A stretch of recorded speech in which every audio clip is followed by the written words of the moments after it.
I want to ask you a question because again, in speaking about women, there has been a very big fixation on biological children, stepchildren, women that have children versus women that don't have children. It's like a huge point somehow of this entire election, right? I saw the governor of Arkansas said, "My kids keep me humble." Unfortunately, Kamala Harris doesn't have anything keeping her humble.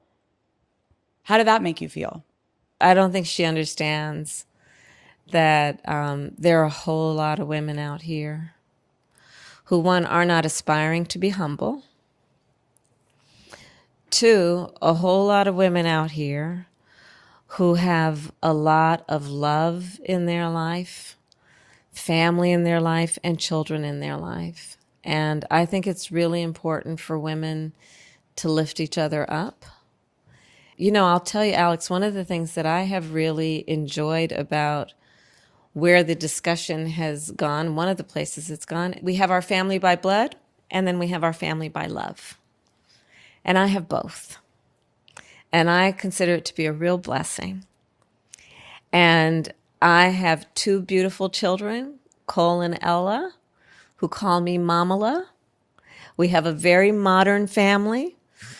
My husband's ex-wife is a friend of mine, you know, and also I'll tell you, look, I'm a child of divorced parents. And when I started dating Doug, my husband, I was very thoughtful and sensitive to making sure that until I knew that our relationship was something that was going to be real, I didn't want to form a relationship with the kids and then walk away from that relationship. My own experience tells me that, you know, children form attachments and you really want to be thoughtful about it. And so I waited to meet the kids. And they are my children. And I love those kids to death. And family comes in many forms. And I think that increasingly, you know, all of us understand that, you know, this is not the 1950s anymore. Families come in all kinds of shapes and forms. That was Kamala Harris on the Call Her Daddy podcast responding to a question on the issue of family, an issue that Republicans have attempted to co-opt with statements by people like Sarah Huckabee Sanders like this. So my kids keep me humble. Unfortunately, Kamala Harris doesn't have anything keeping her humble. I want to make sure that you understand what Sarah Huckabee Sanders was suggesting there. She was saying at this event with Donald Trump that children are all that keep people humble, and that because Kamala Harris, whose name she seems wholly unwilling to correctly pronounce, by the way, doesn't have biological children, that she is incapable of being humbled. Which, of course, is just a different way of saying that because she's a step-parent, she's not a real mom, not a real parent. Here's the thing. More than 40% of Americans are in blended families, meaning there is a step-parent or stepchild in 40% of families in this country. I myself have a step-parent. I wonder what nearly half of the United States would think if they found out that Sarah Huckabee Sanders and her party don't consider step-parents real parents, or by association that a stepchild isn't a real child. Something tells me that people wouldn't be all too thrilled at this smug Republican qualifying what does and doesn't count as a real family. And let's be clear, it's not just Sarah Huckabee Sanders. Here's Marjorie Taylor Greene last year making a nearly identical point during a congressional hearing. Ms. Weingarten, are you a medical doctor? I am not. Are you a mother? I am a mother by marriage. By marriage, I see. And my wife is here with me, so I'm really glad that she's here, Rabbi Sharon Klein. Ms. Weingarten, and you haven't taught school since the 90s, so you're not a teacher anymore.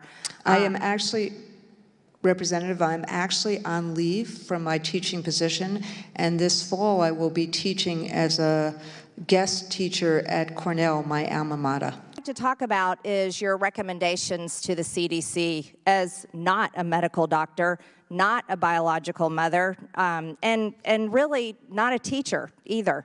So what you did is you advised the CDC Mr. Chairman, that's a Excuse me, this is my time. People like you need to admit that you're just a political activist, not a teacher, not a mother, and not a medical doctor.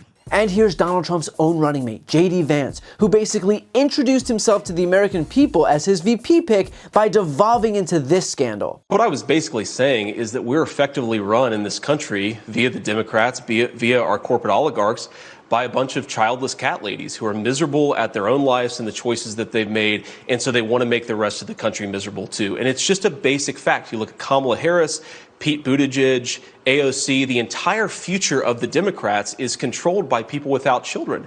And how does it make any sense that we've turned our country over to people who don't really have a direct stake in it? That you're less than if you don't have kids. That step-parents aren't real parents. That step-kids aren't real kids. That people who don't have kids shouldn't have a say in our country's future. That Americans without kids are deranged. That kids make you humble, and that humility is a requirement for women in society. And look, is all of this ridiculous? Absolutely.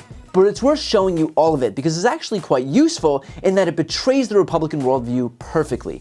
Republicans might frame their behavior and their rhetoric in the glossy veneer of being pro-family, but that's just wrapping paper. That is branding. In reality, what this is Republicans looking to impose their way of life onto everyone else by framing anything that they don't do as being anti-family. No kids, anti-family. Blended or biracial family, anti-family. Don't go to church, anti-family. Use the IVF, anti-family. Not Christian, anti-family. And look, of course Republicans don't care about family. Donald Trump's budgets cut earned benefits, which ensure that families could care for children and grandchildren. Of the 15 states with the highest child poverty rate, 12 voted for Trump. Of the 15 states with the lowest child poverty rate, 11 voted for Biden. On maternal mortality rates, of the 15 states with the highest maternal mortality rate, 12 voted for Trump. Of the 15 states with the lowest maternal mortality rate, 13 voted for Biden.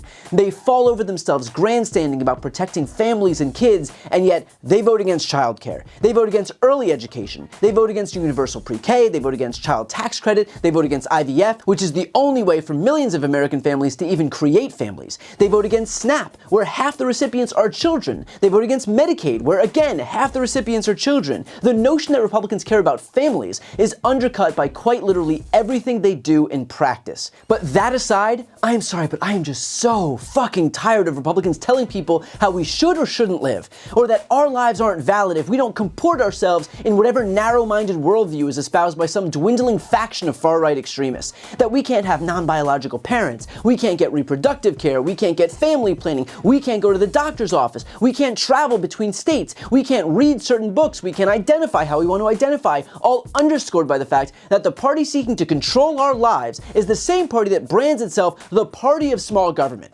Republicans don't want freedom of religion, they want freedom to impose their religion onto you and for you to submit to that imposition. And just one more point that I think is worth making here. On the issue of Kamala and in appearing on this podcast and other podcasts like it, Smartless, All the Smoke, shows like that, it is smart to go on these podcasts considering, simply enough, that is where people are listening and watching. Most people are not watching CNN. And the ones who are watching CNN, by the way, are high information voters. Our priority should not be persuading people over and over and over who are already decided. We don't need to bring sand to the beach here. Our priority has to be persuading the people who aren't decided or who haven't even had exposure to politics. Going on Call Her Daddy or Smartless or All the Smoke are great outlets to reach those people, which is to say nothing of the massive audiences that they command.